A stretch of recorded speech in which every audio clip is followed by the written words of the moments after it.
ખંભાતમાં દરિયા કિનારે જામ્યો માનો મેરામણ. ઉત્તરાયણ પછીના રવિવારે દરિયા ઉત્તરાયણની ભવ્ય ઉજવણી. ચરોતરની ધરતી પર પરંપરાઓનો અનોખો સંગમ જોવા મળે છે.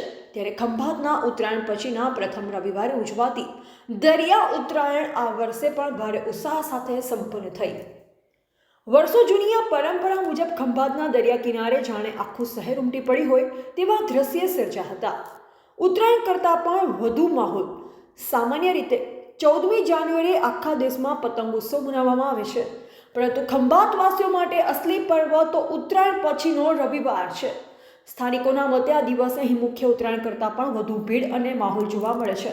પતંગબાજીના શોખીનો અને સહેલાણીઓ માટે આ દિવસ એક મોટા મેળો સમાન બની જાય છે. ખંભાતના દરિયા કિનારા પરંપરા દાયકાઓથી ચાલી આવે છે. રવિવારની રજા હોવાથી સ્થાનિક લોકો તેમજ આસપાસના ગામડાઓમાંથી હજારોની સંખ્યામાં લોકો અહીં એકઠા થાય છે.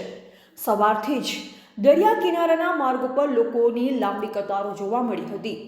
દરિયા કિનારે પતંગબાજીની સાથે ચરોતરની ખાસિયત એવા ઊંધિયા, જલેબી અને ચીકીની જયાફત પણ પૂરજોશમાં જોવા મળી હતી.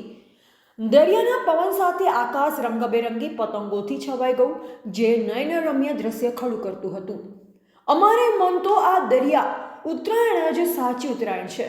દરિયા કિનારાના ખુલ્લા પવનમાં પતંગ ચગાવવાનો આનંદ કંઈક અલગ જ હોય છે તેમ એક સ્થાનિક ઉત્સાહી જણાવી રહ્યા છે. આમ ખંભાતની અનોખી પરંપરાએ ફરી એકવાર સાબિત કર્યું છે કે આધુનિક યુગમાં પણ લોકો સંસ્કૃતિ અને વર્ષો જૂના રિવાજો આજે પણ એટલા જ જીવંત છે.